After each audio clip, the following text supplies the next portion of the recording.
Yaani wewe ni mpumbavu kweli.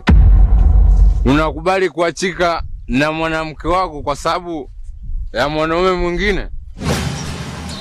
Mwanangu, ungejua tu. Hamna tatizo lolote. Nia, labda yeye mwenyewe na mambo yake mengineyo. Lakini ninachojua ndio hicho. Kwani kuna ugomvi baina yako wewe na Morgan? Hapo sasa shoga yangu, ukikuwa nitafute nitakwambia, maana sasa hivi bado mdogo. Una maana gani mama? Hili jambo tulijue sisi tu. Sio kweli. Mbona Joyce aliniambia kama yeye ndo anaenda kumnunulia dawa? Kama yupo naomba niitie. Wa nini? Unasema vitu vinavyohusiana na mapishi wewe unavijua vilipo. Hata wewe mwenyewe unaweza ukapika tu. Sijaona kama kuna tatizo lolote. Naona labda kuna mambo mengine mkaweke sawa tu. Muda labda saa ngapi?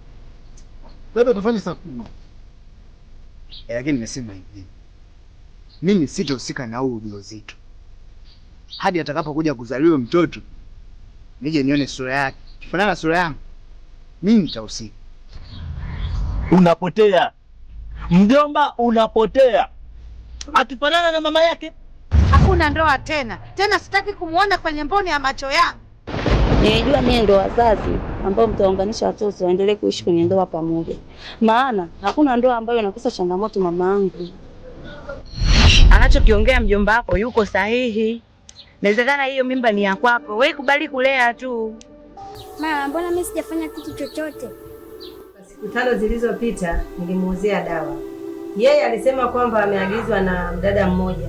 Kamwandikia kama ni dozi ya mtu mzima. Lakini wewe utakuwa umechangia kwa asilimia kubwa sana Morgan.